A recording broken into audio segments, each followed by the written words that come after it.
Hello friends, welcome to my YouTube channel. कसे आहात सगळे?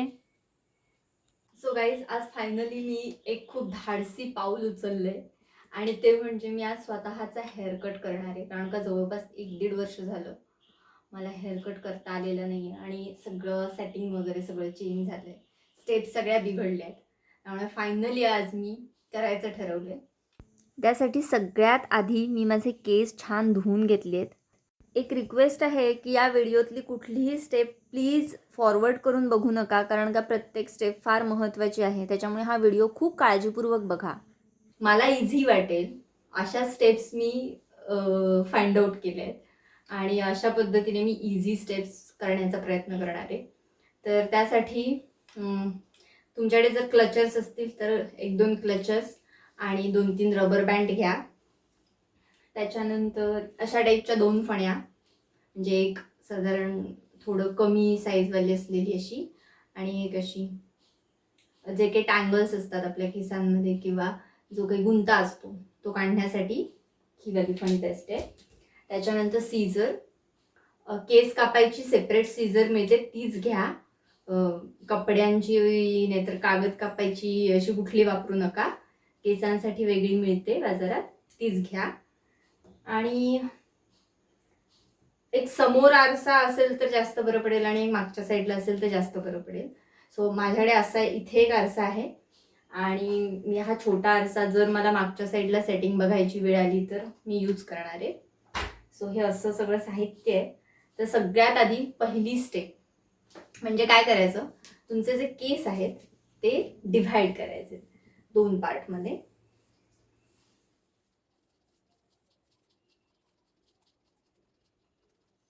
आणि मग सगळ्यात आधी पहिला गुंता व्यवस्थित काढून घ्यायचा. अजिबात गुंता राहता कामा नये केसांमध्ये.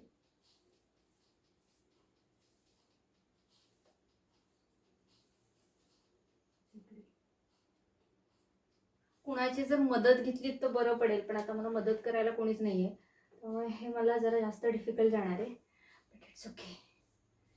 डिव्हायडेशन झालं की छोट्या फणीने केस नीट विंचरून आधी पहिले घ्या. हे असं डिव्हायडेशन झालेलं असलं पाहिजे. त्याच्यानंतर काय करायचं, हे सगळे जे डिव्हायडेशन केलेले केस आहेत हे सगळेच्या सगळे पहिले पुढे ओढून घ्यायचे. आपल्याला ते डिव्हायडेशन तसंच ठेवायचं आहे. केस पुढे घेऊन झाले की ते तुम्ही आधी पहिल्यांदा मोठ्या फणीने थोडे नीट विंचरून घ्या आणि मग मात्र छोट्या फणीने सुद्धा आठवणीने नीट विंचरा, म्हणजे थोडेफार जर गुंता राहिलेला असेल तर तो निघून जाईल. आणि मग असे सगळे केस एकत्र घ्यायचे, समोर घ्यायचे नीट विंचरून झाले की, आणि मग ते केस असे समोर रबर बँडने नीट बांधून घ्यायचे. काळजी घ्या कुठलाही केस बाहेर राहणार नाही. हे बघा मागच्या साईडून कसं डिव्हायडेशन दिसतंय.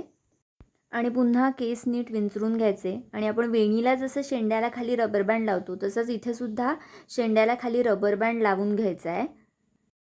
नंतर शेंड्याचे केस पण नीट विंचरून घ्यायचे आणि मग हातात बघा कसे पकडायचे आहेत केस. असे हातात नीट केस पकडून घ्यायचे आणि मग जस्ट कट करायचे आहेत हॉरिझॉन्टल. आणि एक गोष्ट लक्षात ठेवा, कापताना फक्त 1 इंच कापायचे आहेत केस.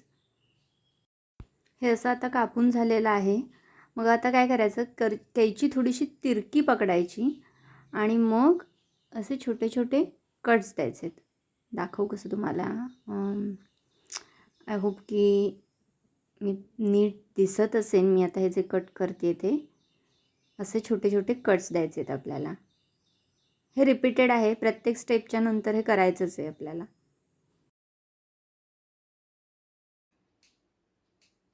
झालं. सो ही आपली फर्स्ट स्टेप झाली आहे. नंतर दोन्ही रबर बँड काढून घ्यायचे पहिले. आता सेकंड स्टेप नीट बघा कशी घ्यायची आहे. आपला जो कान आहे त्याच्या मागून हॉरिझॉन्टल डिरेक्शन येईल अशा पद्धतीने आपल्याला स्टेप घ्यायची आहे. आणि जे खालचे केस असतात, आता आपण हे बघा मी घेण्याचा प्रयत्न करते आहे, होपफुली नीट येतील अशी आशा आहे. हां, आणि खालचे केस बघा मी कसे मागच्या साईडला टाकते ते. असे मागे टाकायचे. आणि एक काळजी घ्या की तुमचं जे डिव्हायडेशन आहे ते विस्कटणार नाही. जर विस्कटलं तर पुन्हा डिव्हायडेशन करून घ्या आठवणीने. हे बघा, अशा पद्धतीने बांधू शकता तुम्ही. खाली क्लचर लावलात तरी चालेल. इकडे मात्र रबर बँडच लावायचा वरच्या साईडला. दुसरा पण रबर बँड लावून घ्यायचा आणि पुन्हा नीट विंचरून झाले की सेम हातामध्ये नीट केस असे पकडायचे आणि 1 इंच कापायचे. आपण 1 इंच कापणार आहोत कारण आपण नवीन आहोत ना, त्याच्यामुळे. हे कटिंग इतकं डिफिकल्ट नाही आहे. डिफिकल्ट आहे ते स्टेप्स घेणं आणि ते खूप महत्त्वाचं पण आहे. हे जे 2 रबर बँड आपण बांधलेत हे नेहमी असेच बांधायचे डिव्हायडेशन करून. कटिंगसुद्धा असंच 1 इंच नेहमी हॉरिझॉन्टलमध्ये करायचं आहे व्यवस्थित. कापून झालं आहे. आय होप नीट दिसत असेल तुम्हाला कसे हॉरिझॉन्टल कापलेत बघा. त्याच्यानंतर पुन्हा कैची तिरकी पकडायची आणि हे कट्स द्यायचे. हे द्यायला विसरायचं नाही कारण का याच्यामुळे तुमच्या केसांना व्हॉल्यूम येतो. त्याच्यामुळे हे आठवणीने द्या. सेकंड स्टेप पण कंप्लीट झाली फायनली. दमले. पुन्हा हे सोडायचं. आता कानाच्या मागून अजून एक लेअर घ्यायची आहे. ती कशी घ्यायची? हे बघा, कानाच्या मागून लक्षात ठेवा. ही लेअर मात्र किंवा ही स्टेप घेताना मात्र थोडेसे तिरक्या अशा पद्धतीने घ्यायचे. मी आता बोटाने घेते, पण तुमच्याकडे जर कोंब असेल तर त्या कोंबच्या टोकाने पण तुम्ही घेऊ शकता. तिरक्या पद्धतीने घ्यायची.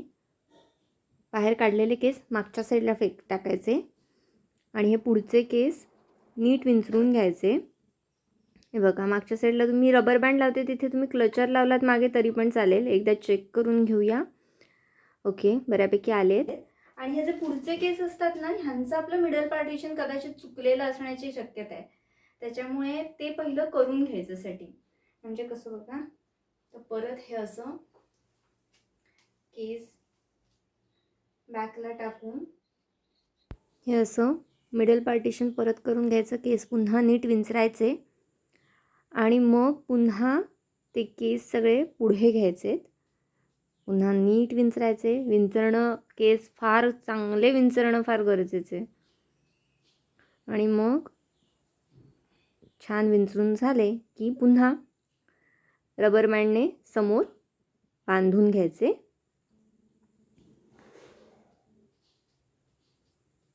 ओके, पुन्हा नीट विंचरायचं. पुन्हा सेकंड रबर बँड लावून घ्यायचा. विंचरून झाले की परत हातात केस पकडायचे आणि 1 इंच परत कापायचे. ओके, अशा पद्धतीने कापून झालं की परत तिरकी कैची पकडून कट्स द्यायचे. पुन्हा केस आपण सोडून घ्यायचे. आता जी नेक्स्ट लेअर आहे ती कानाच्या पुढून घ्यायची आहे. कानाच्या पुढून नीट लक्ष देऊन ऐका आणि पुन्हा तशाच पद्धतीने पार्टिशन घ्यायचं आणि केस मागे टाकायचे.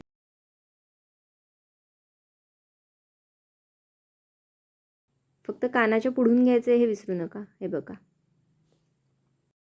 हाताने घेताना काही केस इकडे तिकडे राहिले असतील म्हणून आपण एकदा नीट फणीने परत सेक्शन नीट घेऊया. आणि मग ऑब्व्हियसली मागच्या साईडला क्लचर लावायचा आहे. आणि आता पुढे बघा, पुढे आपले हे केस असे आले. तिरका सेक्शन दिसत असेल बघा तुम्हाला पुढून कसा घेतला आहे मी. ते मिडल पार्टिशन बिघडलं असेल ते आता परत आपल्याला करून घ्यायचं आहे. प्रत्येक स्टेपला हे मिडल पार्टिशन फार महत्त्वाचं आहे कारण का मागच्या साईडून जो आपल्याला यू शेप दिसतो तो ह्याच्यामुळेच दिसतो. हे ना ज्यावेळेला आपण कानाच्या पुढचे केस घेतो त्यावेळेला थोडंसं जो आपण सेक्शन घेऊ तो असा इथून असा तिरका जाईल वर असा घ्यायचा. माझा कितपत आलाय बघू, केस कापल्यानंतर कळेल. सो बघा, माझे ना आत्तापासूनच खरं तर ऑलरेडी थोडेफार दिसत आहेत शेपमध्ये बिकॉज ते तसंच होते आधीपासून. जिच्याकडून मी कापून घेतले तिने तसे केले होते. पण आता आपण काय करणार आहोत बघा. हे जे सेक्शन्स आहे ते आपण पुन्हा नीट पुढच्या साईडून विंचरून घेतो आहे. पुन्हा तेच पुढे सगळे केस घ्यायचे आणि एक बो बांधायचा. फणीमध्ये केस घेतले आणि फणीला एक तुम्हाला ही जर रिस्क घ्यायची नसेल तर आपल्या मागच्या स्टेप रबर बँडवाल्या जर तुम्ही रिपीट केल्यात नाही इथे तरी पण चालेल. मी इथे एक ट्विस्ट दिला आहे. ट्विस्ट देऊन केस नीट बांधले. इथे आपण रबर बँड नाही बांधला आहे त्याच्यामुळे केस नीट पकडा आणि मग पुन्हा 1 इंच कट करायचं. ओके, आपण नवीन आहोत म्हणून 1 इंच कापतोय हां. आणि तुम्ही पण 1 इंच कापा पहिल्यांदाच कापणार असाल तर.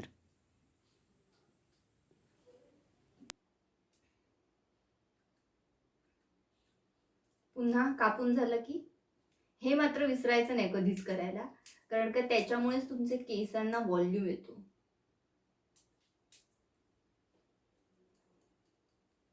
झालं. फायनली आपली लास्ट स्टेप पण झालेली आहे केसांची. तुम्हाला कसे वाटतायत ते.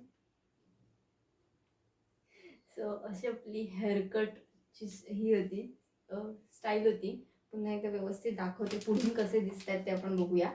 त्यासाठी परत मी एकदा सगळे केस डिव्हाइड करते हाफ सेक्शनमध्ये.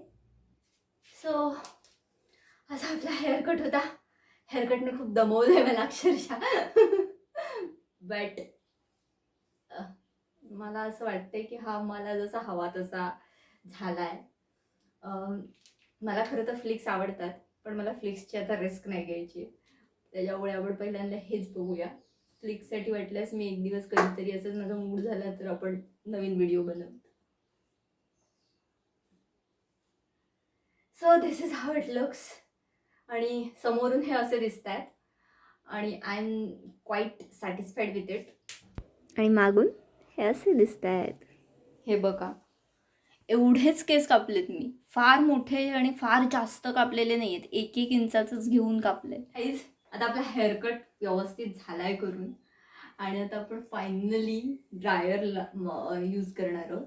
तुम्ही जसे केस विंचरता, नाव नो वरीज, तुम्ही जसे केस विंचरता तसे विंचरा. आणि हो, तुम्ही अजूनही मला जर इंस्टाग्रामवरती फॉलो केलेलं नसेल तर इंस्टाग्रामची लिंकसुद्धा मी डिस्क्रिप्शनमध्ये ॲड करते.